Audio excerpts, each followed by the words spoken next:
एक तरफ कल पुंछ जिले में पाकिस्तान से जो शेलिंग हुई उसमें 12 से 13 लोग हमारे शहीद हो गए, और दूसरी तरफ दिल्ली एसी कमरों में बैठा हुआ मीडिया क्या कर रहा है। एक शख्स जिसका नाम मोहम्मद इकबाल है, जो पिछले 20-21 साल से पुंछ शहर के एक मदरसे में पढ़ा रहा है, और उसको इस वक्त जी न्यूज और न्यूज 18 ने यह दिखाया है कि यह दहशतगर्द है और इसको मार गिराया गया है, और ये पुलवामा हमले का मास्टरमाइंड था।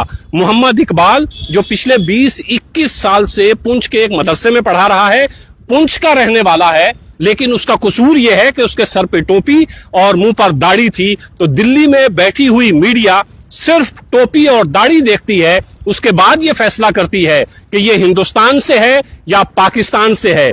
दहशतगर्द एक तरफ तो हम दहशतगर्दों से लड़ रहे हैं, पाकिस्तान से लड़ रहे हैं, और दूसरी तरफ गोदी मीडिया दहशत फैलाने का काम कर रही है। वही काम कर रही है जो दहशतगर्द गोली से करते हैं, और यह मीडिया अपनी जबान से कर रही है। भारतीय जनता पार्टी के जम्मू कश्मीर के सबसे बड़े चेहरे साबिक अध्यक्ष रविंद्र रैना फोन लाइन पर मेरे साथ हैं, उन्हीं से जानेंगे सर ये क्या हो रहा है। रविंद्र रैना साहब, बहुत शुक्रिया, आप फोन लाइन पर जुड़े हैं। मुझे पता है आप राजौरी पुंछ के दौरे पर हैं, आप लोगों के दुख दर्द में शरीक होते हैं। जब आप तक ये खबर पहुंचती है कि नेशनल मीडिया एक शहीद को ये कह रही है कि वो दहशतगर्द है और उसको मार गिराया गया है, आप क्या कहते हैं सर इस पर?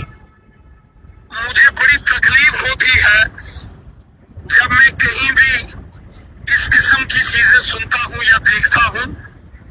मोहम्मद इकबाल साहब जो कि पाकिस्तान की गोलियों से शहीद हो गए, कल पाकिस्तान ने सरहदी जिला पुंछ के शहर को निशाना बनाया।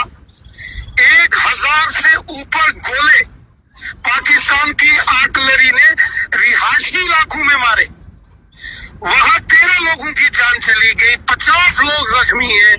हम रात भर अपने जो जख्मी लोग हैं उनके इलाज के लिए लगे रहे। जिन लोगों की जान चली गई उनके साथ हम खड़े हैं, पूरा मुल्क खड़ा। हमारे होम मिनिस्टर अमित शाह साहब ने, मैंने उनसे बात की, उन्होंने कहा रविंद्र रैना वहां बॉर्डर के लोगों का ख्याल रखो, बॉर्डर के लोगों की मदद करो।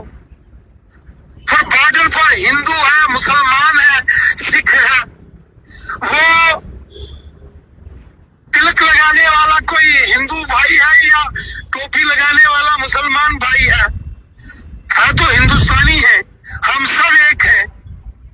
कल जो गोलाबारी हुई पाकिस्तान ने की, उसने ये नहीं देखा कि यहाँ पुंछ शहर में ये हिंदू मोहल्ला है, सिख मोहल्ला है या मुसलमानों का मोहल्ला है। गोला या गोली ये नहीं देखती कि उसके सामने हिंदू है, मुसलमान है कि सिख है। पाकिस्तान ने जो LOC के उस पार से जो उसने रावलाकोट की ओर से पुंछ में गोलाबारी की, उसने हिंदुस्तान पर गोलाबारी की जी, उसने हिंदुस्तान के शहरियों पर गोलाबारी की जी। उस गोलाबारी में अगर हमारे हिंदू भाई थे, सिख थे, तो ये इकबाल साहब भी थे जी। और मुझे बड़ी तकलीफ होती है कि ये कुछ लोग जिनको अता नहीं, पता नहीं, और ये दिल्ली में बैठ के अपने चैनल की खबर चलाने के लिए जहर घोलते हैं। मैं तो कहता हूँ ऐसे लोग ये मुल्क के सबसे बड़े दुश्मन है। जी सर, ये दुश्मन है जो जहर घोलते हैं। इनके खिलाफ भी वैसी कार्रवाई होनी चाहिए जैसे दहशतगर्दों के खिलाफ होती है। बहुत शुक्रिया रैना साहब। रविंद्र रैना भारतीय जनता पार्टी के साबिक अध्यक्ष इस वक्त हमारे साथ थे। इससे पहले हम लोग अक्सर ये कहते हैं कि ये गोदी मीडिया, दिल्ली में बैठी हुई मीडिया सिर्फ और सिर्फ अपनी TRP के लिए ये सब कुछ करती है, लेकिन अब आहिस्ता आहिस्ता हमें ये समझ में आने लगा है कि ये सिर्फ TRP का खेल नहीं है, बल्कि ये लोग दहशतगर्दों से मिले हुए हैं, ये पाकिस्तान से मिले हुए हैं, ये हमारे दुश्मन मुल्क से मिले हुए हैं। इसीलिए ये अपने समाज, अपने मुआशरे में इस कदर जहर घोलने का काम करते हैं।